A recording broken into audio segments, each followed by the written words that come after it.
10ರಿಂದ 15 ನಿಮಿಷದೊಳಗಡೆ ಈ ರೀತಿ ಒಂದ್ಸಲ ಗೀ ರೈಸ್ ಹಾಗೆ ಕುರ್ಮಾನ ಮಾಡಿ ನೋಡಿ. ಸಿಕ್ಕಾಪಟ್ಟೆ ಟೇಸ್ಟಿಯಾಗಿರುತ್ತೆ, ಹಾಗೆ ಲಂಚ್ ಬಾಕ್ಸಿಗೆ ಪರ್ಫೆಕ್ಟ್ ಆಗಿರುತ್ತೆ. ಅದು ಹೇಗೆ ಮಾಡೋದು ಅಂತ ಒಂದ್ಸಲ ನೋಡ್ಕೊಳ್ಳೋಣ ಬನ್ನಿ.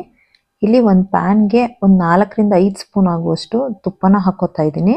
ಇದಕ್ಕೆ ಉದ್ದುದ್ದಾಗಿ ಕಟ್ ಮಾಡ್ಕೊಂಡಿರುವಂಥ ಈರುಳ್ಳಿ ಒಂದು 2 ಮೀಡಿಯಂ ಸೈಜ್ದು, ಅದನ್ನು ಚೆನ್ನಾಗಿ ಬ್ರೌನಿಷ್ ಬರೋವರೆಗೂ ಚೆನ್ನಾಗಿ ಫ್ರೈ ಮಾಡ್ಕೋಬೇಕು. ಅದಾದ ನಂತರ ಇಲ್ಲಿ ಕರಿಬೇವಿನ ಸೊಪ್ಪು ಹಾಗೆ ಒಂದು 3ರಿಂದ 4 ಹಸಿರು ಮೆಣಸಿನ್ಕಾಯಿ ಹಾಕ್ಕೊಂಡು ಅದೊಂದ್ಸಲ ಚೆನ್ನಾಗಿ ಮಿಕ್ಸ್ ಮಾಡಿಕೊಂಡು ಇದಕ್ಕೆ ಉದುರುದ್ರಾಗಿರುವಂಥ ರೈಸ್ನ ಹಾಕ್ಕೊತಾ ಇದ್ದೀನಿ.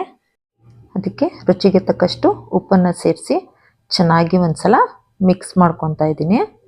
ಮಿಕ್ಸ್ ಆದ ನಂತರ ಇಲ್ಲಿ ನಾನು ಗೋಡಂಬಿ ದ್ರಾಕ್ಷಿನ ಆಲ್ರೆಡಿ ಹುರಿದು ಪಕ್ಕದಲ್ಲಿ ಎತ್ತಿಟ್ಕೊಂಡಿದ್ದೆ, ಅದನ್ನು ಹಾಕಿ ಹಾಗೆ ಕೊತ್ತಂಬರಿ ಸೊಪ್ಪನ್ನ ಸೇರಿಸಿದ್ರೆ ಈ ರೈಸು ರೆಡಿ ಆಗುತ್ತೆ. ಹಾಗೆ ಕುರ್ಮಾಗೆ ಇಲ್ಲಿ ಒಂದು ಮಿಕ್ಸಿ ಜಾರಿಗೆ 1 ಈರುಳ್ಳಿ, 1 ಟೊಮೆಟೊ, ಹಾಗೆ 1 ಇಂಚು ಶುಂಠಿ, ಒಂದು 4 ಚಕ್ಕೆ ಲವಂಗ, 1-2 ಒಣಮೆಣಸಿನ್ಕಾಯಿ, ಹಾಗೆ ಸ್ವಲ್ಪ ಕೊತ್ತಂಬರಿ ಸೊಪ್ಪು, ಸ್ವಲ್ಪ ಪುದೀನ ಸೊಪ್ಪು ಹಾಕ್ಕೊಂಡು ಅದಕ್ಕೆ 1 ಕಪ್ ಆಗುವಷ್ಟು ತೆಂಗಿನಕಾಯಿ ತುರಿ, ಹಾಗೆ 1-2 ಸ್ಪೂನ್ ಆಗುವಷ್ಟು ಧನಿಯಾ ಪುಡಿ ಹಾಕ್ಕೊಂಡು ಚೆನ್ನಾಗಿ ಗ್ರೈಂಡ್ ಮಾಡ್ಕೋಬೇಕು.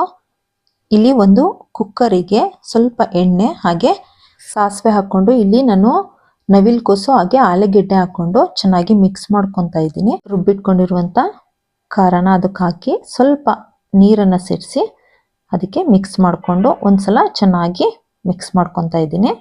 ಹಾಗೆ ಇದಕ್ಕೆ ರುಚಿಗೆ ತಕ್ಕಷ್ಟು ಉಪ್ಪನ್ನು ಸೇರಿಸಿ ನಿಮ್ಮ ನೀರು ಎಷ್ಟು ಬೇಕೋ ಅಷ್ಟನ್ನು ಹಾಕ್ಕೊಂಡು ಇನ್ನೊಂದ್ಸಲ ಮಿಕ್ಸ್ ಮಾಡಿಕೊಂಡು ಕುಕ್ಕರ್ ಲಿಡ್ನ ಕ್ಲೋಸ್ ಮಾಡಿ ಒಂದು 2 ವಿಷಲ್ನ ಕೂಗಿಸ್ಕೊಂಡ್ರೆ ಕುರ್ಮಾನ ರೆಡಿ ಆಗುತ್ತೆ.